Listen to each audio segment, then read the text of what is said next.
Welcome back, everybody, to DGOT, the Instant Reactions. We are back with another Netflix release, baby. Fear Street Prom Queen. I don't think this was as highly anticipated as like the trilogy, just because when that trilogy came out, it was like right during the thick of the pandemic times. That was quite the experience. A new movie for a trilogy every week. That was fun. That was good times. We did instant Mhm. reactions for all of those. I actually missed the first one, but I know I made the second two. I think Dustin and Brian were only two who did the first one, but I'll just give my general thoughts on the Fear Street Prom Queen. It met my expectations. They weren't super duper high. All I was looking for was Yeah. kind of a throwback who done it slasher from the 80s, and that's what it gave me. Good kills. I thought the characters were realistic. I'm not saying they're the best actors and actresses ever, but they felt like high school kids to me. And the soundtrack was incredible. I was bobbing the old head. I was like that one Will Ferrell gif. I've never seen the movie, so don't fuck with me about it. But I had a good time with it. Like I see it getting kind of shit on online, but I had fun with the movie. I thought it was fine. I thought it fit in with the other three. It's not my favorite of the four movies, but I thought it was fine. What about you, Brian?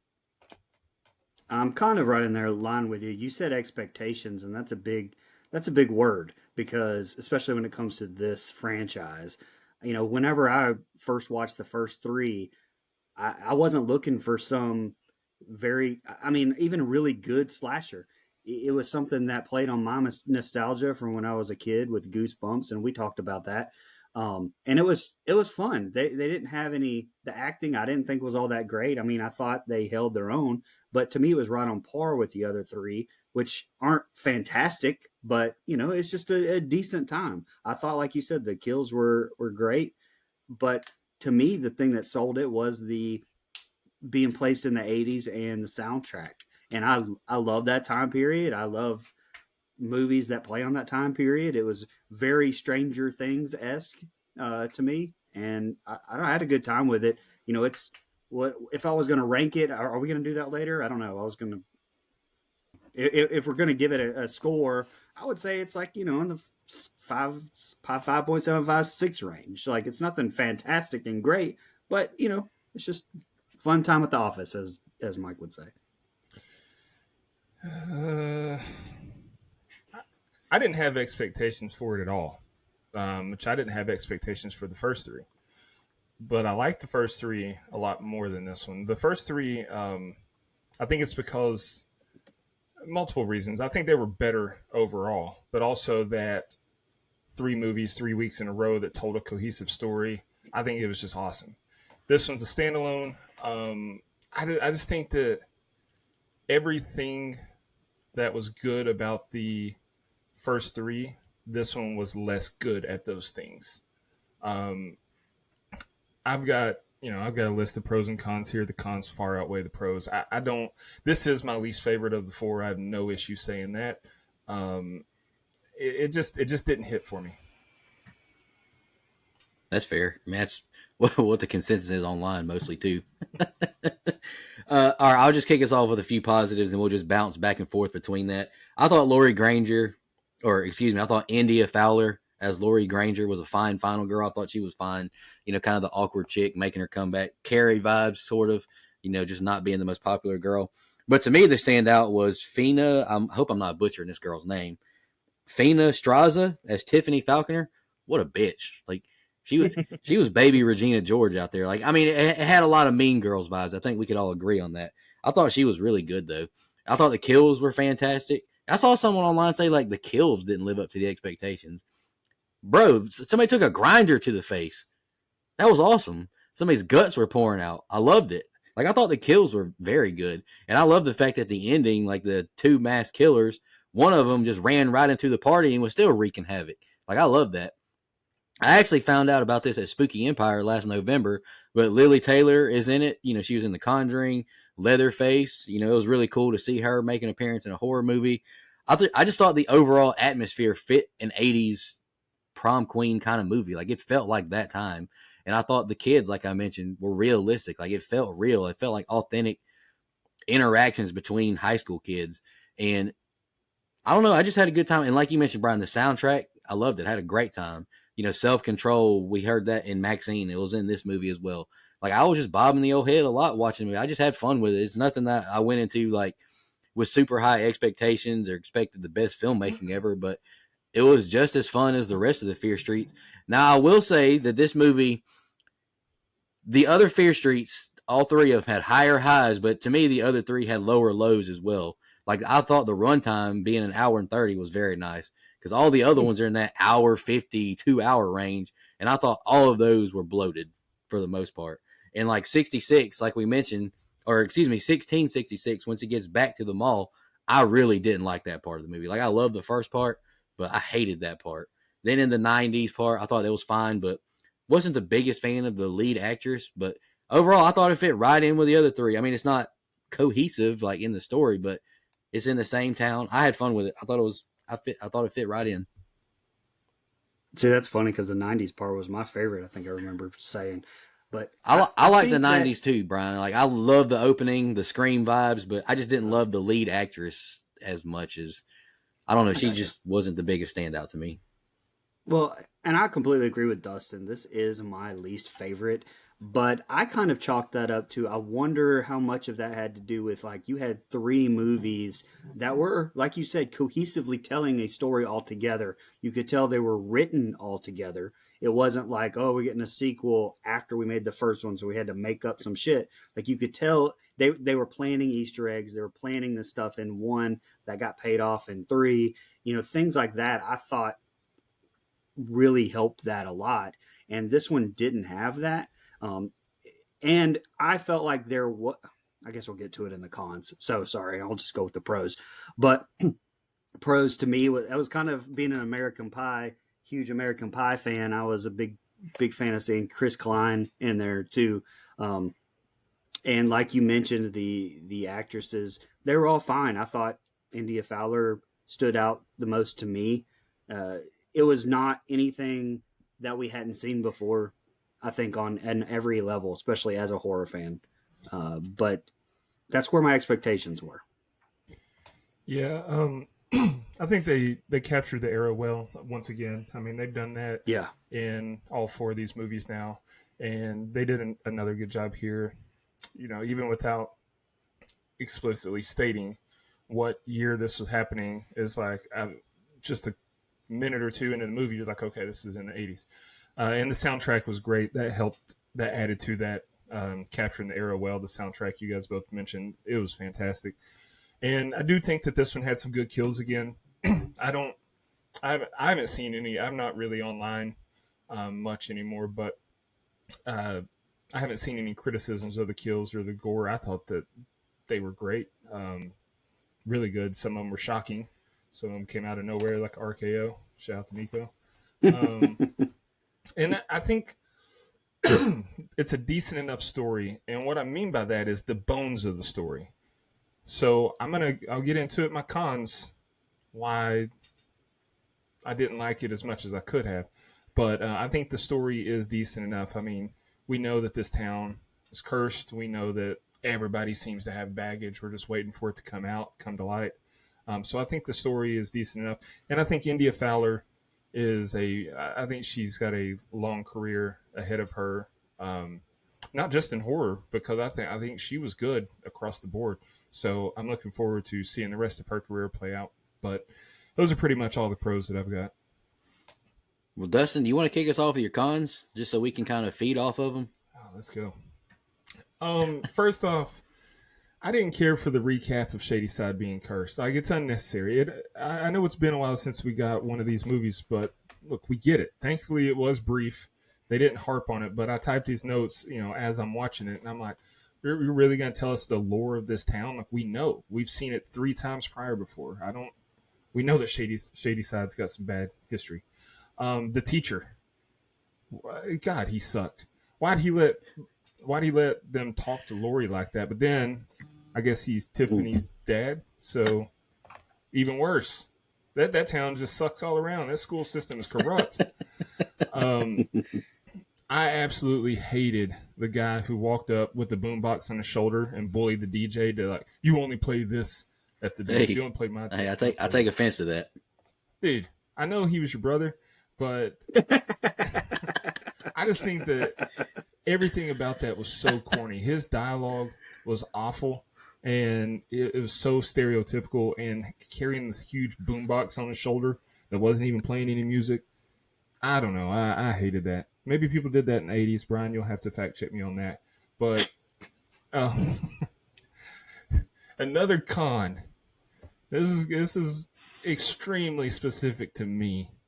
But the song Gloria by Laura Branigan played at the prom. And that song gets stuck in my head all the time. Like, even when I haven't heard it in a long time, that song will just randomly pop in my head and it'll be there for days. So I got to count it as a negative. I watched an A24 movie last year called Gloria Bell.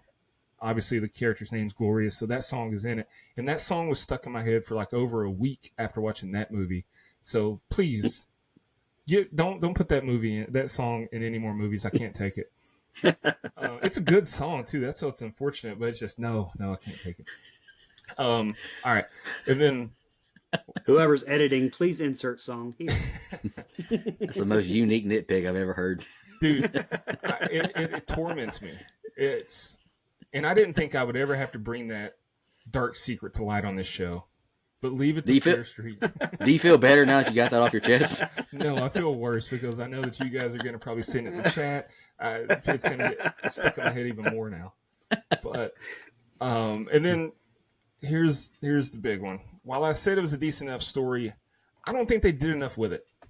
Like, this movie was kind of boring at times, and it's just nowhere near as good as the first three movies. I found myself just like checked out for minutes at a time during this short movie, and I don't like. And I think a lot of that had to do with the dialogue in this movie across the board was a lot more cornier than the first three.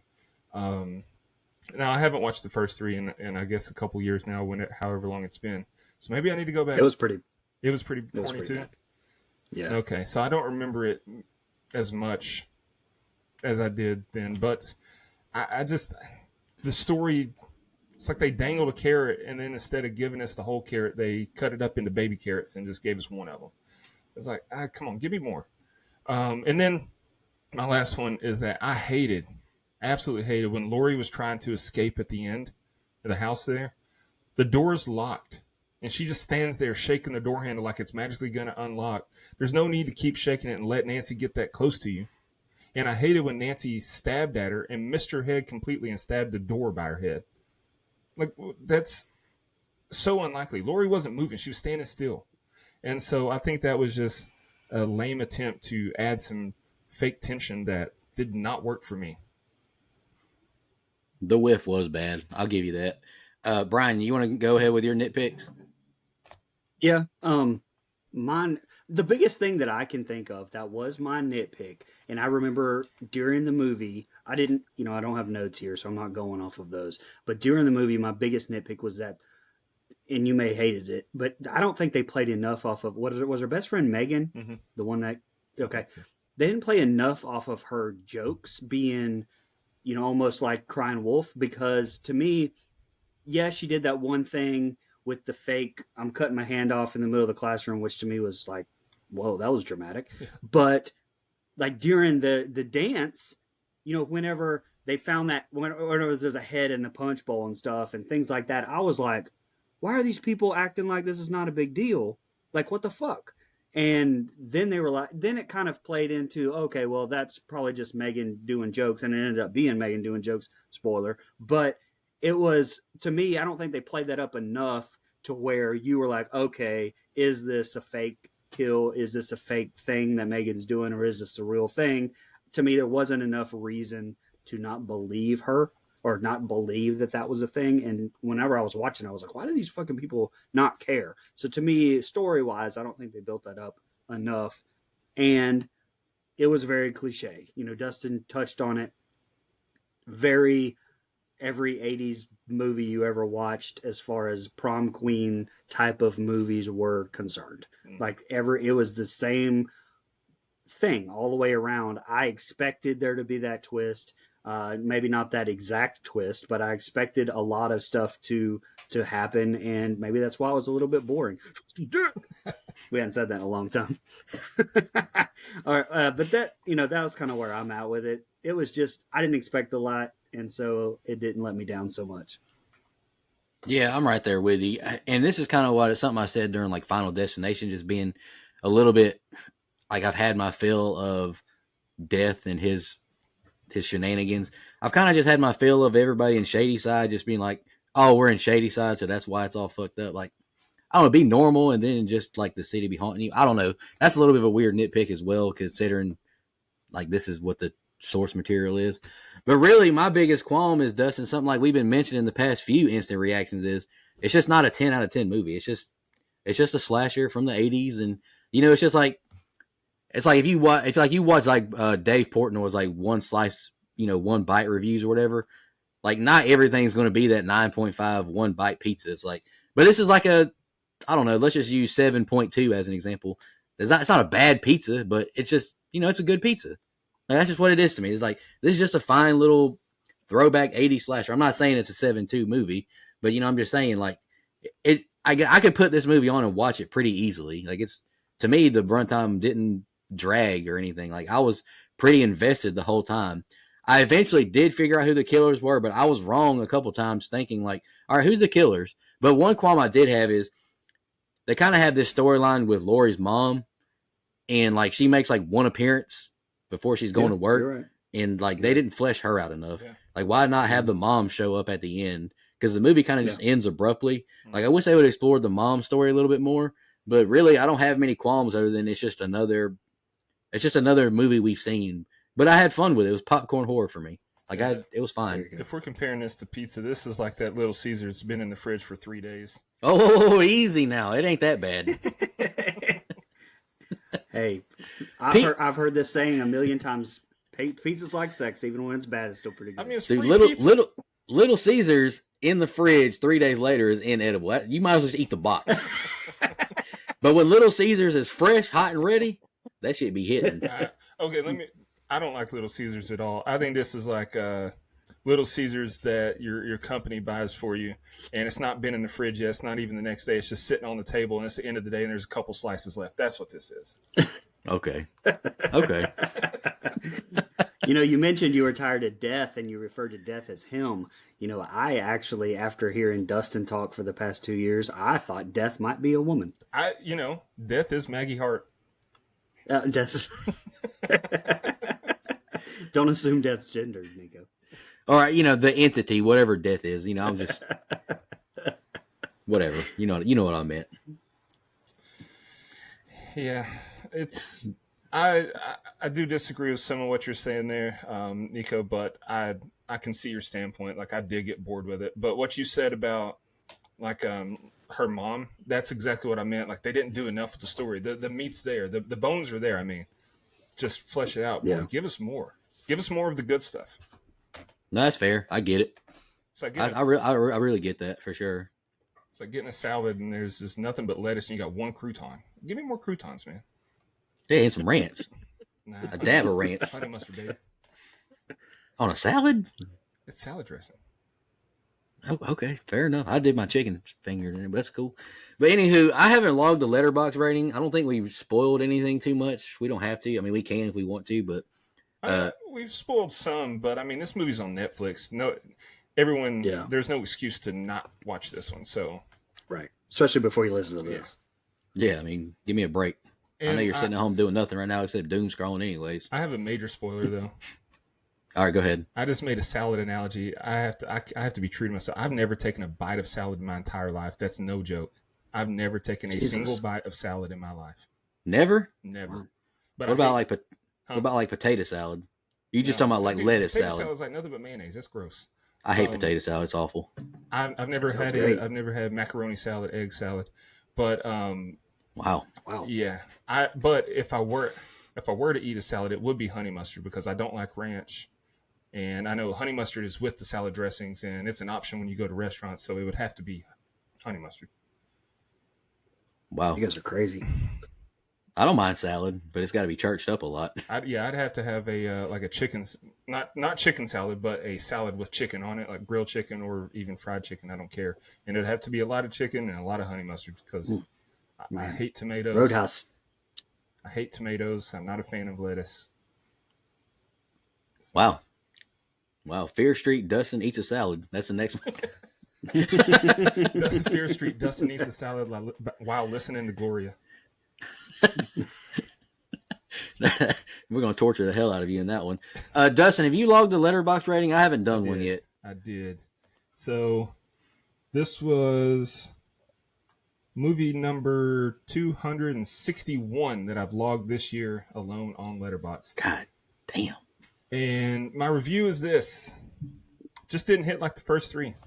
Dialogue was a lot cornier, and it was overall boring to me. Still had some cool kills and gore, though. 2 stars.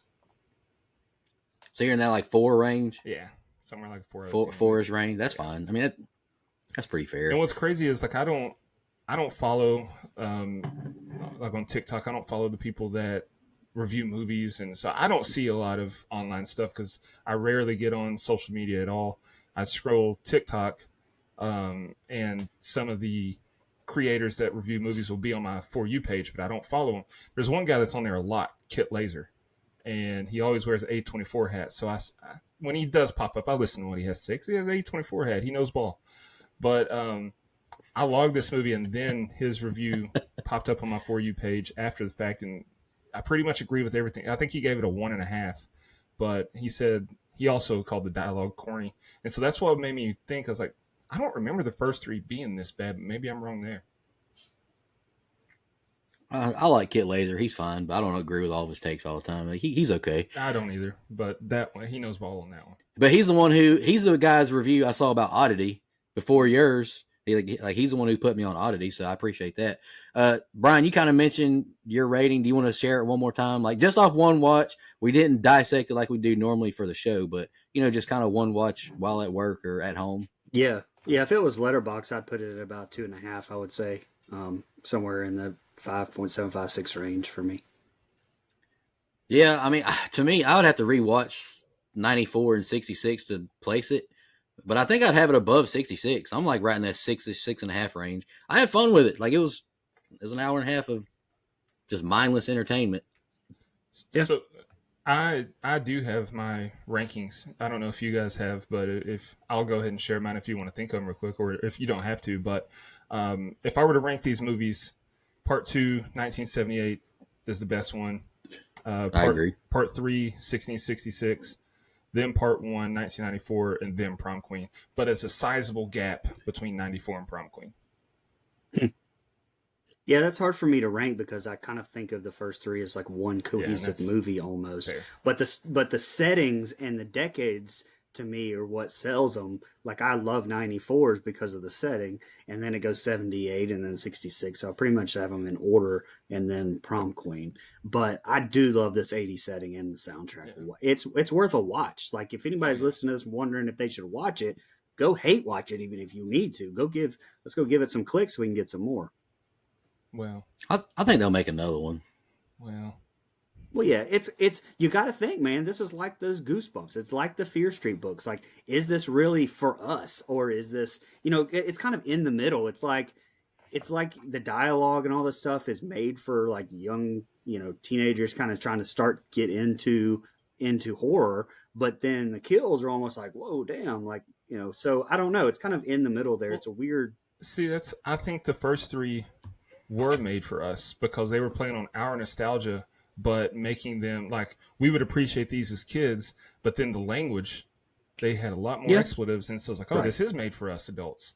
And the kills. So this one I think falls in that, but it's just, I don't know, it's just not on par. And also I think maybe we were kind of caught off guard. I'm gonna say that weird, but maybe caught off guard a little bit with the first 3. Like, whoa, yeah, like, yeah. And now that kind of high is over with, and now it's like, all right, we got the same thing, but now it just doesn't hit the same as it did the first 3. Maybe. Let me ask you this: do you think that the time that's passed between Part 3 and this one has caused that? Do you think it hindered it?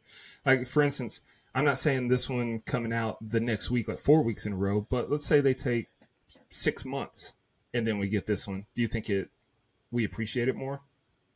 I would say yes. I think so. Because I would still be riding the high of seeing those first 3, like, which I don't think are perfect films. We've reviewed them, talked about them on the show multiple times. I didn't give these first 3 extremely high scores, but they were good. They were solid. And so I think that if this one came out closer to those three, I'd still be riding that high and appreciate this one more. Me too. I also think they should have released those a little bit wider of a gap between them. I don't think the weekly thing, I think it was like it hits you like one big movie, Yeah. which was great, but also it hurt, I think, this one. But It hurts you. It hurts no. in the sense of like appreciating what each individual one has to offer. Exactly.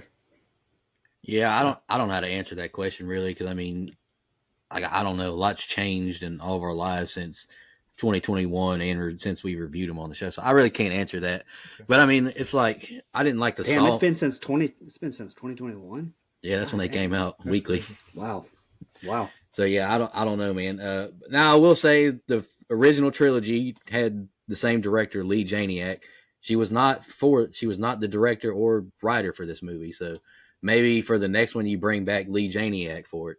So who knows? Maybe that helps it out for the OGs. Cause I saw a lot of people complaining that you could tell like the quality had ducked off. Not really to me personally, but like it felt like a campy slasher kind of movie. Yeah. I mean, Yeah. the atmosphere was nailed. Like maybe the story just wasn't as good. So I didn't look at the credits as far as writing and director for this one, and so I didn't know. I just assumed that it was the same, but I didn't know that it was different. And now that you told me that, like I think that's a huge issue that I have with it then, because I'm one of those that could tell the difference in quality. So yeah, bring Janiak back. And the thing that the original three had is it had a lot of the same actors and actresses throughout Yeah. too, so you kind of formed a bond with them as well too. That's true, but at the same time, I don't think the actors hindered this. Like we gave India Fowler credit, but I think the rest of the cast was pretty solid too. Some of their line deliveries weren't the best, but I think that falls back on the director. Like you tell them how you want this to sound when they say it, or how it's written, and so I think that falls back on the writer and director. That's fair. That's fair. But I'm sure they'll make another one because I'm sure even if it doesn't get the best reviews, it's going to do well streaming wise, I would imagine. Well, I mean, we've talked about before. Netflix is money laundering with these movies anyway, so They gotta be. Gotta be. But also, this is a series that, I mean, had 20, 30 books. So, I mean, if you just, I mean, even maybe more than that, I don't know. But I was thinking of Goosebumps. But to me, like, I would be completely fine. Keep doing it. So my suggestion then would be like an anthology series, like a Black Mirror, and come down to an hour a piece and just crank them out. Give us hour-long stories in a series format or a season format, and I think that would work. You might be cooking right there. That's a good idea, actually. Yeah. I come up with a good idea every now and then. But that original trilogy, though, like I mentioned, was pretty damn bloated. They were up to that 2-hour range for all of them, so you'd have to cut out a lot of fluff. Well, leave those as is. Don't retell those stories. Just the 20, 30 books, however many, Brian, you said there's like 20, 30 of them. I'm not I mean, familiar. there's got to be. But I don't either. Just tell new stories and keep them at 57 minutes a piece. Boom. No, I'm with you. I like that idea. I think that's a good way to do it. Have a season. Yeah. Like 8 to 10 episodes, release it all at once. 51 original books. That is insane. But also, like the way you could do it is, since they all take, I'm assuming they all take place in Shadyside. Like they're each episode, if they do, each episode is its individual story. But then they could, at the end of the season, they all tie in somehow, and like that's easy. That's good content for us on DGOT the series. So Netflix, if you're listening, do it. Yeah. And there are apparently some that doesn't count like trilogies and stuff. There's some like the Cheerleaders and 99 Fear Street or things like that apparently are 2 or 3 books long. Yeah. So interesting. I'll watch them. I mean, might as well. It's not like Netflix has anything else going on. Right. Stranger Things is about to be done, so they would be stupid not to capitalize on something like that. But anyway, because we've gotten into that day and age where even if we don't like something, people got to make content and they're going to watch it anyways, even if it's just a shit on it, because that's what's hot, that's what's popular, that's what's going to get into the algorithm. So we're in a sticky little wicket of where we're tired of the same old franchises, some of us, but if they keep making them, they're going to keep making money and we got to make the content. So we're stuck in a pretty bad hamster wheel of it. But anywho, I enjoyed the movie for what it was. We all Yeah. encourage you to watch it. Go support cinema. Go sit in your living room and not get interrupted by people yapping the whole time. So that's a bonus. I will give that bonus. You won't get interrupted by anybody. And the popcorn's not $15 for a bucket. Nope. So at least you got that going for you. Guys, any final thoughts before you get out of here? Nope. Brian, final thoughts. No, man. All right, my final thoughts is bring me my money. 30 minutes, baby.